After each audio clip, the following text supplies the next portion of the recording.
vit toutes des échecs, des obstacles, des déceptions, des rejets.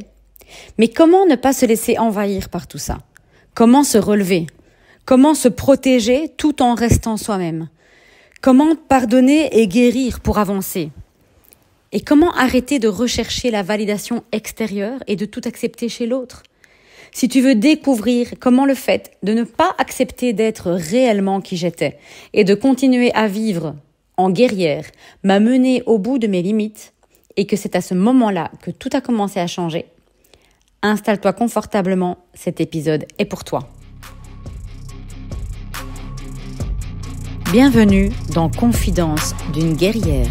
Ici, on parle développement personnel avec simplicité, intensité et authenticité. Je suis Laurie et à travers ce podcast, je t'aide à te reconnecter à toi-même pour t'apprendre à t'épanouir pleinement dans ta vie comme dans ta relation de couple. Ensemble, on va harmoniser tes énergies féminines et masculines, allier puissance et douceur et développer ton self-love pour mieux aimer et mieux être aimé. Alors respire profondément, c'est parti. Bonjour à toutes et bienvenue dans Confidence d'une guerrière. Ceci est l'épisode 5 et la troisième partie de la série spéciale L'éveil d'une guerrière en talons, dans laquelle je te dévoile comment j'ai transformé mes blessures en puissance et comment est né mon concept des guerrières en talons. Si tu es là, je suppose que c'est parce que tu veux connaître la suite de l'épisode précédent ou si tu es nouvelle dans ce podcast, je te remercie beaucoup de me rejoindre dans cette aventure et je t'invite à d'abord écouter les épisodes 3 et 4 pour comprendre le contexte. Dans l'épisode précédent, j'ai donc passé en revue toutes les péripéties de mon adolescence qui m'ont menée à devenir une jeune femme totalement insécure. Et à ce moment-là, donc, j'ai vécu une rupture après une relation de 6 ans et une mise en ménage. J'ai donc dû retourner chez mes grands-parents. Les études que j'avais choisies ne me plaisaient pas du tout. J'envisageais donc de changer de voie. J'étais totalement perdue. Je ne savais plus du tout qui j'étais. Et à l'époque, pourtant, mon contexte familial était beaucoup plus stable, si on peut dire. Ma mère travaillait, était en couple, avec encore quelqu'un de différent de la femme ou du mec tordu dont je te parlais dans l'épisode précédent. Et les différentes cures de désintox pour abus de médicaments qu'elle avait suivies, je pense, l'avaient quand même aidée. On commence donc à avoir une relation plus adulte, j'apprends à mieux la connaître. Et c'est ainsi qu'elle a commencé à plus se confier à moi, à me parler de ses addictions. À l'époque, elle était juste sous antidépresseur. Et elle a toujours été assez friande d'alcool, mais voilà, juste dans un contexte pour s'amuser, quoi. Mais ce qui l'avait vraiment fait traverser l'enfer, c'était quand elle était addicte à la coke. J'ai un peu halluciné à l'époque, quand elle m'en a parlé. J'y connaissais rien du tout. Elle m'a tout expliqué en toute transparence et ça m'a beaucoup touchée. J'ai alors développé une grande empathie envers elle, et du coup envers tout le monde. Et ça ne va pas m'apporter que du positif. Je ne dis pas qu'il ne faut pas être empathique, mais garder sa distance avec certaines choses peut tout de même éviter des problèmes. Mes grands-parents, eux, profitent de leur vie. Je vis sous leur toit, mais en totale indépendance. Et je décide donc à ce moment-là de me réinventer totalement. Je choisis une nouvelle voie d'études. Spoiler alerte, c'est pas encore le bon, mais c'est pas grave, on y viendra. Et cette fois, l'école est beaucoup plus éloignée, je dois donc prendre le train. Et j'aime assez la perspective de repartir à zéro, à dire vrai. À nouveau, personne ne me connaît. Personne ne connaît mes antécédents familiaux, ni mes antécédents amoureux. Et ça, j'aime bien. Parce que ce qu'il faut savoir sur moi, c'est que assumer un échec, en tout cas ce que je voyais à l'époque comme un échec, a toujours été très compliqué pour moi. Depuis mon enfance, j'avais connu un parcours scolaire sans faute. J'étais toujours dans les premières de classe. Et là, à l'heure où mes copines commençaient seulement à essayer de plaire aux garçons, moi j'étais déjà en couple. Voilà, je me sentais toujours un petit peu avec un coup d'avance, quoi. Et j'ai toujours eu l'impression que tant que je faisais passer la logique, les études, l'action, avant les ressentis, les émotions, etc., que j'avais tout sous contrôle. Mais sauf que la vie, ça ne fonctionne pas toujours comme ça. Et quand je me suis retrouvée dans des études qui ne me plaisaient vraiment pas, où je n'étais pas totalement en situation de réussite. Rien que mon choix d'études n'était pas une réussite. Ça m'a pas convenu. À la base, j'avais suivi un parcours maths sciences forte parce que j'envisageais l'ingénierie. Sauf que quand j'ai commencé le sport vers 17 ans et que j'ai commencé à être bien dans mon corps, j'ai changé d'avis en voulant devenir prof de sport. Alors non seulement j'idéalisais beaucoup la réalité du métier, mais aussi avec le recul, je me demande si j'avais pas fait ce choix parce que je pensais que ça me garderait fit toute ma vie. Et si on creuse encore plus loin, est-ce que ce besoin d'être fit n'était pas en rapport avec le rejet de mon père et son obsession pour mon tour de taille? Si tu as écouté les épisodes précédents, tu sais de quoi je parle. J'avoue que je me le suis parfois demandé. Mais bon, soit. Et en plus, vivre un échec amoureux la même année, par-dessus le marché, mais sans que je m'en rende compte, ça avait totalement foutu en l'air ma confiance en moi. Puis, à l'époque, je ne reconnaissais pas non plus que le rejet de mon père avait fait naître la croyance en moi que je devais être parfaite pour être aimée, pour réussir. Et ça a entraîné que pendant longtemps, lorsque je vivais un échec, je préférais fuir et tout recommencer à zéro, plutôt que d'essayer de réparer. Et aussi, et ça je ne sais pas l'expliquer, j'avais le ressenti pourtant que j'étais faite pour la réussite, pour le succès. Et que donc, si j'étais en échec, ou si c'était que satisfaisant, c'était pas le bon chemin. Donc je préférais changer de chemin. Et même si je sais que ma technique de fuite n'était certainement pas la bonne, enfin, fuite, parfois je l'ai pris pour une fuite, mais c'était en tout cas un changement de voie, voilà. Ça m'a certainement évité de parfois m'acharner et de perdre du temps, car ce qu'on prend parfois pour de la fuite, c'est en réalité juste du lâcher prise et accepter de se dire, voilà, j'ai fait un choix qui ne me convient pas, je change de voie. Donc ça, c'est pas toujours évident de dire, voilà, est-ce que je suis en train de lâcher prise? Est-ce que je change de voie parce que ce n'était pas aligné avec moi? Ou est-ce que je suis en train de fuir? Voilà, ça, c'est vraiment important de faire la distinction. Enfin donc, me revoilà commençant un nouveau cursus scolaire, dans une nouvelle ville, une nouvelle école, côtoyant de nouvelles personnes. C'était assez plaisant. J'avais choisi la logopédie, l'orthophonie, si tu es en France. Je ne sais plus vraiment pourquoi à l'époque, mais je pense que j'aimais le fait que ça mêle un peu le côté scientifique et la maîtrise de la langue française. Pas que, d'ailleurs, bien sûr, mais bon. Et après quelques mois, j'avais choisi de me rapprocher de l'école en prenant un COT. J'avais envie de me sentir plus adulte, plus indépendante, plus responsable, plutôt que de faire le chemin tous les jours, voilà. Et comme ça, je laissais aussi mes grands-parents tranquilles, vivre en amoureux leur petite vie. Et pendant ce temps-là, par contre, ce qui reste immuable, c'est de continuer d'aller chanter tous les dimanches avec mes grands-parents.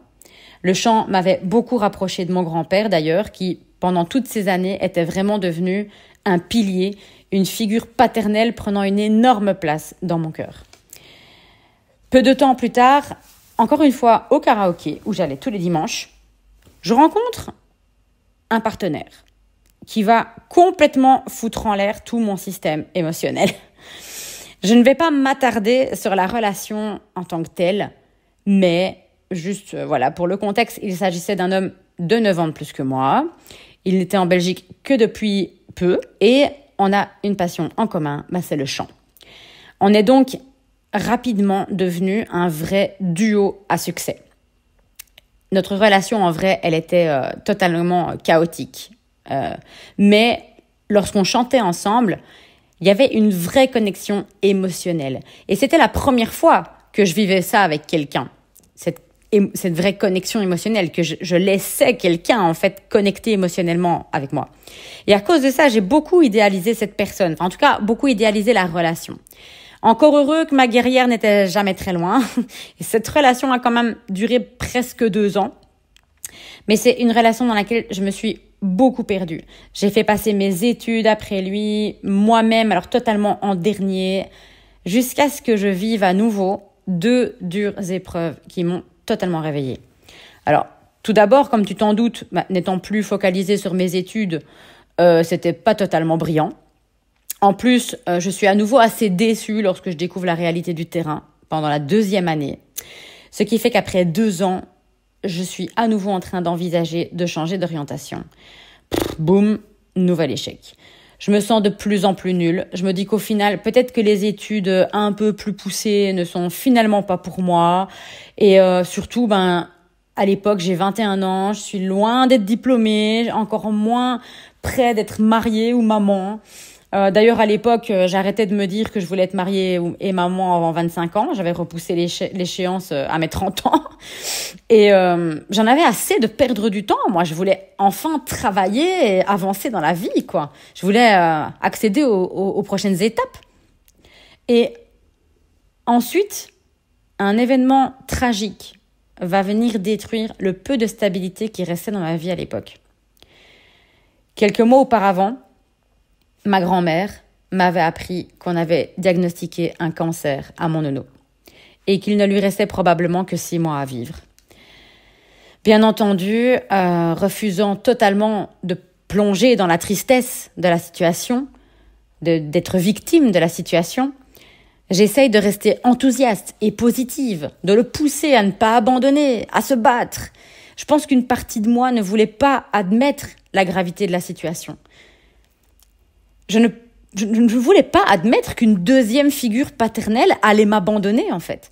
Je ne pouvais pas concevoir que même lui ne serait pas là pour me mener à l'autel le jour de mon mariage. Je tenais énormément à ça. J'avais une vision très traditionnelle du mariage et de ma future famille. Et sa perte, 5 mois et demi plus tard, a été très, très dure à vivre. Non seulement pour moi, en plus c'est arrivé en plein mois de mai, donc je te laisse imaginer que ça n'a vraiment fait que confirmer le futur échec de mon année scolaire.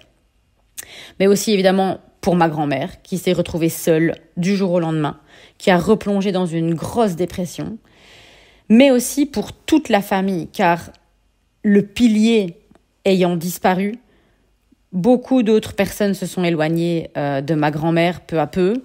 La famille, elle s'est un peu dissoute. Et à l'époque, quand je parle de famille, au final, ça se résume surtout à ma grand-mère, moi et ma mère, qui malgré tout reste un peu toujours dans les parages. Je ne juge absolument personne en disant ça, car chacun fait son deuil à sa manière. Chacun, à l'époque, a pris sa décision avec ses propres raisons. Surtout que, comme tu as pu le comprendre dans les épisodes précédents, ma grand-mère n'a pas toujours été facile à vivre. Donc voilà, mais c'était vraiment une période très très noire pour moi. Et à ce moment-là, ayant vécu la perte de mon grand-père, ayant raté mon année dans un cursus où je m'acharnais, mais que je n'aimais pas de toute façon, et surtout n'ayant pas du tout été soutenue par mon copain de l'époque, ma guerrière, là, elle s'est totalement réveillée, elle n'était pas contente du tout. J'ai rompu, j'ai changé d'études pour finalement choisir de devenir professeur de français. C'est des études en 3 ans, je me suis dit que ça allait aller vite. Hors de question pour moi de repartir dans un cursus universitaire, par exemple. J'allais trop perdre de temps avant de travailler. Je suis revenue à ma première idée qui était d'enseigner. Et je pense que j'ai choisi le français simplement parce que je venais du cursus d'orthophonie et ça me semblait logique, quoi. J'ai déménagé dans un autre studio étudiant proche de ma nouvelle école et je suis devenue quelqu'un de totalement différent. Je me suis encore à nouveau totalement réinventée. Tout ce que je voulais, c'était réussir mes études pour enfin bosser et avancer, mais sans me mettre la pression au niveau des résultats. J'ai commencé à avoir, pour la première fois de ma vie, un vrai cercle d'amis, puisque, comme je le disais auparavant, quand j'étais étudiante en secondaire, vu que j'étais toujours un peu... j'étais pas vraiment à ma place, j'étais en couple avec quelqu'un de plus âgé en dehors de l'école, etc. Donc je sortais pas beaucoup avec mes amis quand j'étais ado. Donc là, pour la première fois, vers mes 21 ans, comme ça, j'ai un vrai cercle d'amis. Avant, mon cercle social, c'était mon partenaire amoureux, quoi, point. Donc j'ai commencé à sortir, à prendre la vie avec plus de légèreté, à arrêter de me prendre la tête au niveau amoureux. Je me suis dit que ça arriverait au bon moment.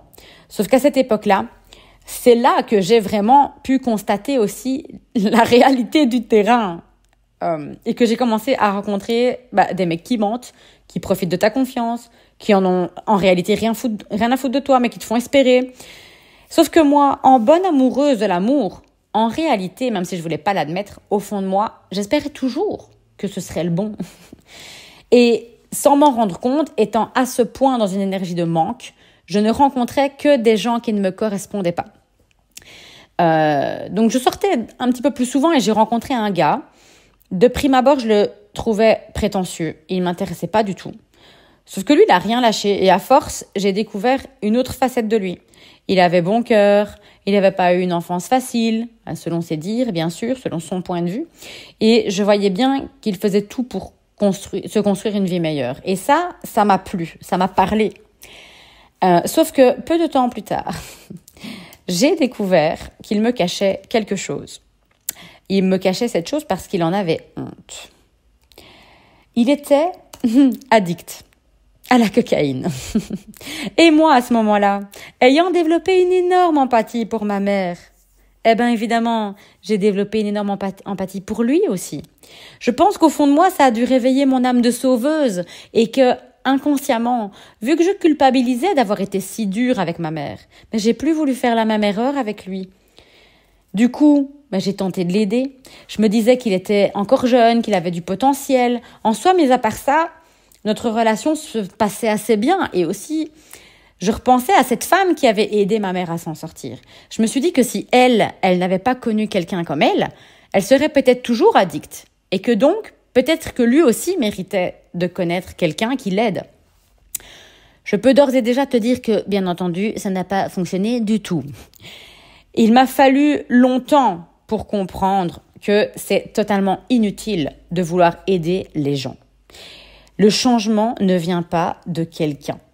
Il ne vient pas de l'extérieur. Il vient de soi-même. Si on ne veut pas totalement changer, si on ne veut pas vraiment changer, si on ne veut pas vraiment s'en sortir, ou si nos traumas, nos blessures à l'origine sont trop profonds, ce n'est certainement pas juste l'influence d'une personne saine qui va changer quoi que ce soit, ou en tout cas pas à long terme. Mais avant de terminer ce chapitre, il va se passer quelque chose de totalement inattendu à ce moment-là. J'ai 24 ans, je sors souvent dans la ville où j'ai grandi avec mon copain, vu qu'il y habite, et je renoue par hasard le contact avec le cousin d'une cousine que je fréquentais souvent étant petite. C'est bien commencé quand on est petit, on est dans les fêtes de famille, les cousins, des cousines, machin, voilà. Je revois ce gars que je connaissais quand j'étais petite. On se rappelle un peu le bon vieux temps et on discute, etc. Et heureux hasard, il s'avère que son voisin n'est autre que mon père. Et à cette époque, je constatais quand même que mes choix amoureux étaient peu judicieux. Je commençais à me demander s'il n'y avait pas un lien avec le rejet de mon père. J'ai donc eu envie d'aller creuser cette piste. J'ai eu envie d'établir un contact. Je voulais comprendre, je voulais défaire ce nœud. Le cousin en question a joué à l'intermédiaire et contre toute attente, mon père était particulièrement enthousiaste à l'idée de me revoir. Alors ça m'a totalement surprise, fatalement, j'ai pas trop compris, mais en même temps, j'étais un peu rassurée, j'ai pu appréhender le rendez-vous prévu de manière positive. Et le jour du rendez-vous, j'ai été accueillie comme une reine, la fille prodigue qui rentre à la maison, la chambre d'amis qui était prête pour moi si je voulais venir dormir chez eux. On m'a donné la clé de la maison, je pouvais venir quand je voulais. J'ai reçu un discours comme quoi mon père avait tellement souffert de cette séparation parce qu'il s'était rendu compte qu'on nous avait manipulés, qu'on l'avait monté contre moi. Bon, ça n'excuse rien, bien entendu, avec le recul. Évidemment, il n'aurait jamais dû croire la personne qui a inventé que j'avais dit des choses sur lui. Mais soit, je pense que j'ai été tellement surprise et en même temps, ça me faisait tellement plaisir que j'ai pas cherché plus loin. Et pendant quelques mois, j'allais donc le voir 2 fois par semaine. Il était vraiment désireux de rattraper le temps perdu, un peu trop même, parce que je pense qu'il n'avait pas vraiment capté que je n'avais plus 13 ans, mais que j'en avais 24, que j'avais des études, que j'avais une vie, des amis, un petit ami. Et un jour, j'ai reçu un mail, pas très plaisant. Je l'ai vu venir à des kilomètres, Surtout que, comme par hasard, 2 semaines auparavant, j'avais dû passer ma clé de leur maison à ma belle-mère parce que elle avait perdu la sienne. Ben tiens. J'ai pas attendu qu'il ait le dernier mot. Le sous-entendu était déjà assez clair. En gros, j'étais pas sincère, je n'allais pas réellement le voir pour profiter de sa présence, blablabla. Bon, il a refait un caca nerveux parce qu'il n'était pas le centre de mon univers, quoi. J'ai directement répondu que si c'était ce qu'il ressentait, il valait mieux qu'on arrête. Je résume, hein, mais en gros, j'ai préféré moi-même mettre un point final. C'était hors de question qu'il me rejette à nouveau. Je sentais bien qu'il était à nouveau sur ce chemin-là. Voilà, j'ai préféré mettre le point final moi-même. Et nous ne nous sommes plus jamais vus. Lui qui avait soi-disant souffert de notre séparation, de ne plus jamais me voir, alors qu'en réalité, il n'avait jamais essayé les 11 ans auparavant. Et je peux te dire que depuis, il n'a plus jamais réessayé non plus. Et en fait, c'est vrai que plus tard, en remettant les pièces du puzzle en place, j'ai bien compris que en fait, mon père était resté un enfant. C'était un homme très capricieux, très possessif, très exigeant. Il a grandi en tant qu'enfant unique dans une famille bourgeoise à l'ancienne, dans laquelle, vu qu'il était le garçon qui allait perpétuer le nom, il était encensé. C'était un enfant roi. Et même en étant devenu un homme, il était resté un enfant roi. J'avais déjà dit dans les épisodes précédents que sa femme, justement, qui était discrète, soumise, qui lui servait tout sur un plateau, etc., c'était parfaitement ce qu'il lui fallait. Ben, voilà. Le fait est que moi, je venais le voir simplement comme mon parent, mais il n'allait pas, du jour au lendemain, devenir un pilier de ma vie, surtout après 11 ans d'absence. Et ça l'a dérangé, en fait, que je ne passe pas plus de temps avec lui, que je n'ai pas envie de venir passer des journées entières à côté de lui à simplement faire ce qu'il voulait faire, simplement lui tenir compagnie. Et ça lui a pas convenu, simplement. Mais encore heureux, cette fois-là, j'étais plus une enfant naïve, moi, hein, j'avais plus besoin d'un père. J'étais adulte, ça faisait des années que je m'en sortais très bien sans aide masculine. Alors, ou bien sûr qu'au fond de moi, j'avais envie d'une figure paternelle dans ma vie. Notamment pour mon futur mariage. Voilà, lui m'avait rejeté, j'ai perdu mon grand-père, lui revient dans ma vie. Voilà, j'avais accepté de lui donner une deuxième chance. J'ai eu envie d'y croire. Et aussi, je voulais le pardonner, non pas pour oublier, et encore moins pour lui ou pour lui faire plaisir, mais pour moi, pour guérir et avancer, pour défaire le nœud dont j'avais l'impression qu'il me bloquait dans mes relations amoureuses. Il était évident que ma relation aux hommes avait été influencée par mes traumas concernant mon père. Mais malgré ce deuxième rejet, cette fois, voilà, je me sentais très bien, je n'avais plus de tâches inachevées, il n'y avait plus de zone d'ombre, je savais que le problème ne venait pas de moi et j'avais plus de colère à ce propos. À côté, mes études ne se passent pas si mal. Je vais pas dire que j'avais enfin trouvé ma voie parce que je suis toujours à nouveau déçue lorsque je vais en stage. Sauf que là, vu que je ne me mettais plus la pression au niveau résultat, tout ce que je voulais, c'était être diplômée. Voilà, il n'est plus question de perdre du temps, de changer ou quoi. Non, je me dis c'est bon, la vie, elle n'est pas parfaite pour tout le monde. Je voulais juste terminer et j'étais persuadée que en fait, ça irait mieux une fois que je serais réellement en poste en tant que professeur face à ma classe à moi et que je ferais comme moi je voulais. Bon. Pour en revenir à mon copain, évidemment, après presque 1 an de relation, plusieurs grosses déceptions, car bien sûr, j'avais énormément minimisé le coût d'une telle addiction au sein d'un couple, j'ai rompu définitivement. Voilà. J'ai compris que ça servait à rien de l'aider et que de toute façon, c'était pas mon rôle. Hein. Être sauveuse n'était pas le rôle de ma vie. J'ai arrêté, quoi. Une fois diplômée, du coup, je suis retournée à nouveau vivre avec ma grand-mère. Elle se sentait très seule et moi, j'avais pas les moyens de payer un loyer, donc j'avais juste commencé à travailler pour des petits remplacements dans des écoles.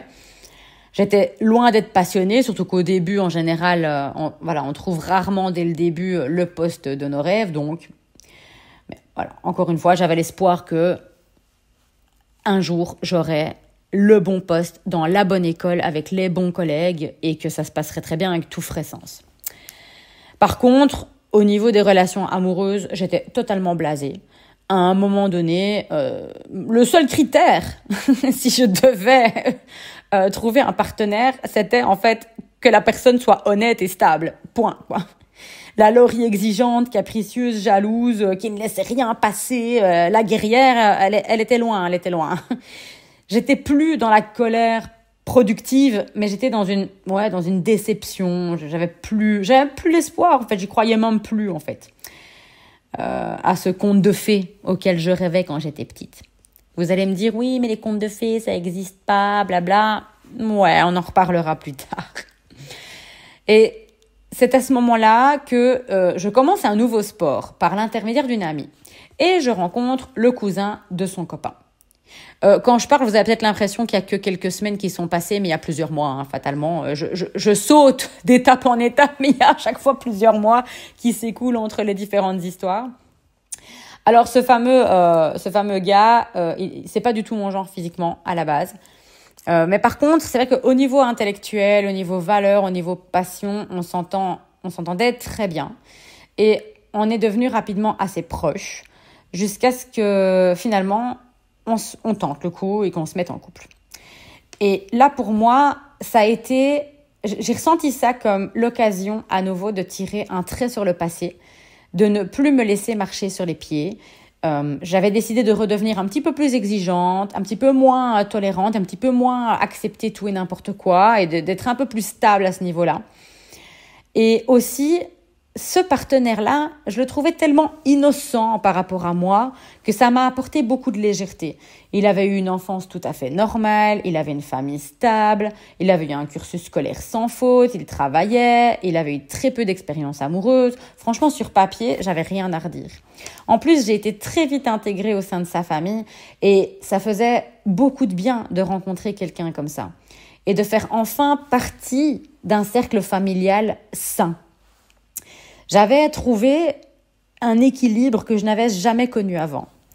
Alors, cette histoire, je m'y suis investie à fond. J'ai fait sauter les barrières.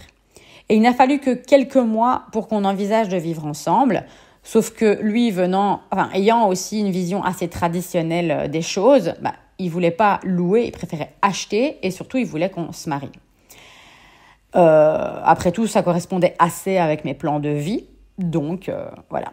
On a trouvé une maison qui a été un énorme coup de cœur pour moi.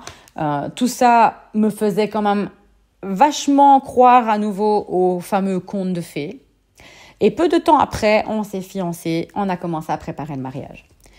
Sauf que j'oublie de vous parler d'un autre pan de ma vie qui va avoir une grande importance dans la suite des événements. Pendant ce temps-là, donc, je continue à enseigner. Et je détestais plus que jamais.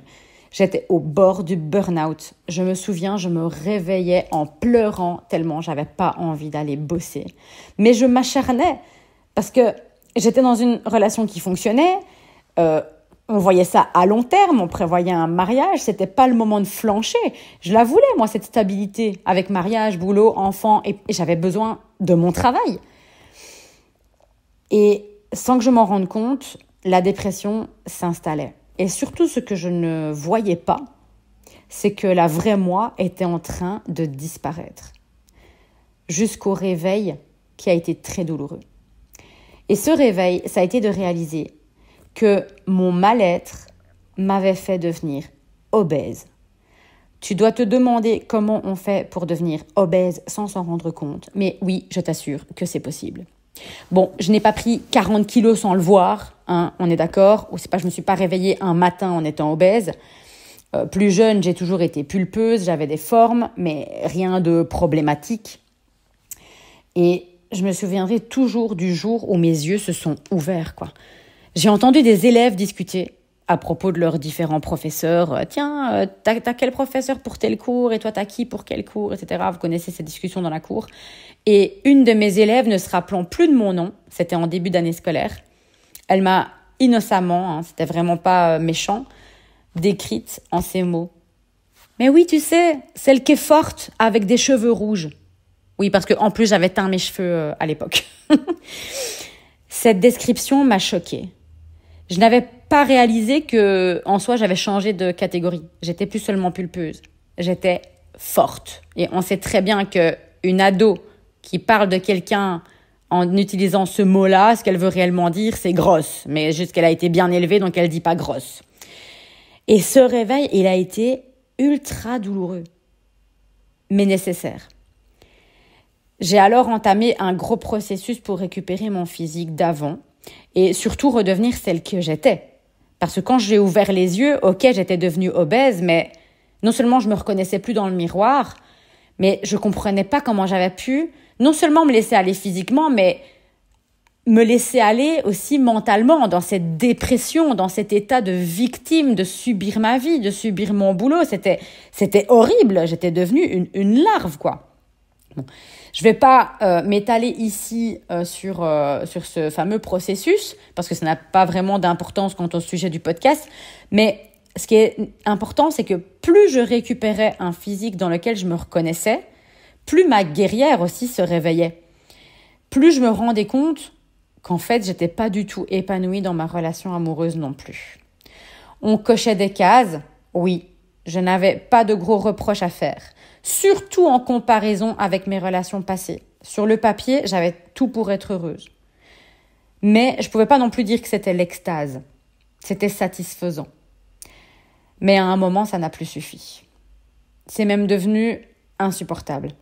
Comme je le disais avant, vu que dans ma tête, je sentais pour moi que j'étais faite pour le succès, pour le grandiose et pas pour le satisfaisant. Pour moi, si c'était que satisfaisant, c'était pas du tout la bonne voie, c'était pas possible, c'était inacceptable. Et en même temps, je paniquais. Je me dis, attends, on est propriétaire, on prépare un mariage, comment je vais me sortir de là, quoi. Je me suis dit, je me suis enfermée dans une prison dorée. Qu'est-ce que je fais? Et après de longues réflexions très, très difficiles, des discussions avec mon fiancé aussi, parce que je suis pas du genre à tout garder pour moi et à simplement m'enfuir sans rien dire, on a rompu. On a tout annulé. Et il a quitté la maison, le temps qu'on la revende. Et je peux te dire que ça n'a pas été une période simple. Parce que, premièrement, je devais me pardonner d'avoir fait du mal à quelqu'un, briser un engagement, ce qui était très sacré pour moi. Mais je savais aussi que jamais j'aurais pu vivre en n'étant pas en alignement avec moi-même et en me mentant, en me disant « Ok, je suis dans une relation satisfaisante ». C'était pas possible. Et deuxièmement, c'était pas une période simple parce que cette maison, on a mis presque 5 ans à la vendre. Mais pendant ces 5 ans, il y a encore beaucoup de choses qui vont arriver. Tu vois, inconsciemment, j'ai toujours su que ce n'était pas possible pour moi de vivre dans une vie pas alignée avec qui j'étais, avec ce que je voulais réellement. Mais encore faut-il savoir qui on est et ce qu'on veut réellement, parce que parfois on croit le savoir. Et quand on l'obtient, on ne s'y retrouve pas du tout.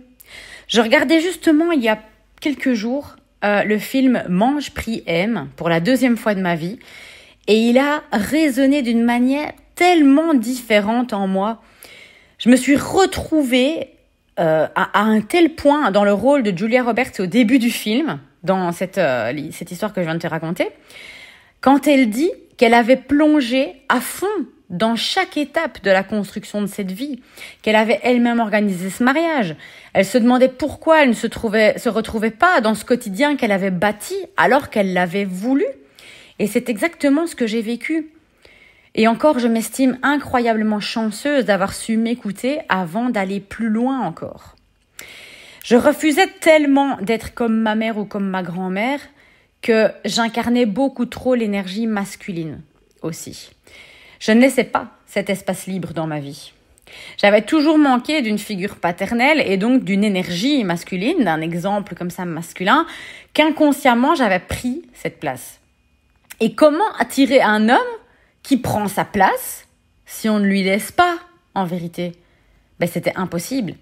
Je n'attirais à moi que des hommes qui manquaient cruellement de cette vraie énergie masculine et qui en vrai ressemblaient beaucoup plus à ma mère ou à ma grand-mère, qui se plaignaient, qui subissaient, qui subissaient leur vie ou leurs émotions, qui ne passaient pas à l'action et qui n'étaient pas du tout un pilier dans ma vie.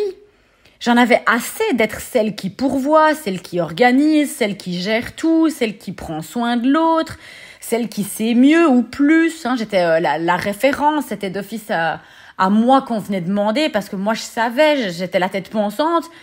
J'étais blasée. Je voulais quelqu'un qui me challenge, face à qui je pourrais enfin me sentir vulnérable. Je voulais me retrouver face à un partenaire qui prendrait les choses en main, qui prendrait soin de moi pour une fois, qui en serait capable. Je voulais pouvoir lâcher prise. Par contre, ce que je ne savais pas, c'est que sans le vouloir, en tout cas consciemment, mais vu ce que je pensais vouloir dans ma vie, eh bien, j'allais attirer à moi le pire des parasites qui allait m'emmener au bout de mes limites, challenger mes croyances, me mettre face à un miroir et à cause duquel, en fait, j'allais avoir 2 choix. Le croire et me perdre ou reconnaître ma valeur et vaincre. Et je te laisserai découvrir cette histoire de mon expérience avec un pervers narcissique dans l'épisode prochain. Je te raconterai comment il est apparu par hasard dans ma vie, comment il s'est immiscé dans les recoins de mon esprit, comment il a exploité mes forces et mes blessures à mon insu, et surtout comment je m'en suis sortie. Mais aussi, comment cette expérience qui a été pour moi la pire période de ma vie m'a permis d'enfin manifester miraculeusement, oui, je le dis, miraculeusement, l'amour de ma vie. Merci d'avoir écouté cet épisode de Confidence d'une guerrière. Si cet épisode t'a plu, pense à t'abonner pour ne rien manquer. Et surtout, pense à le partager avec une autre guerrière qui en a besoin. Viens aussi me retrouver sur Instagram pour avoir encore plus de conseils, d'inspiration et d'échanges. Tu trouveras mon pseudo en description. Et si tu veux m'aider à faire grandir ce podcast, laisse-moi 5 étoiles et un avis, ça fait toute la différence. On se retrouve très vite pour un nouvel épisode. D'ici là, rappelle-toi que le bonheur ne vient pas de l'extérieur. Et aussi, n'oublie pas que le changement est bien plus simple que tu ne le penses et que tu es bien plus puissante que tu ne le crois.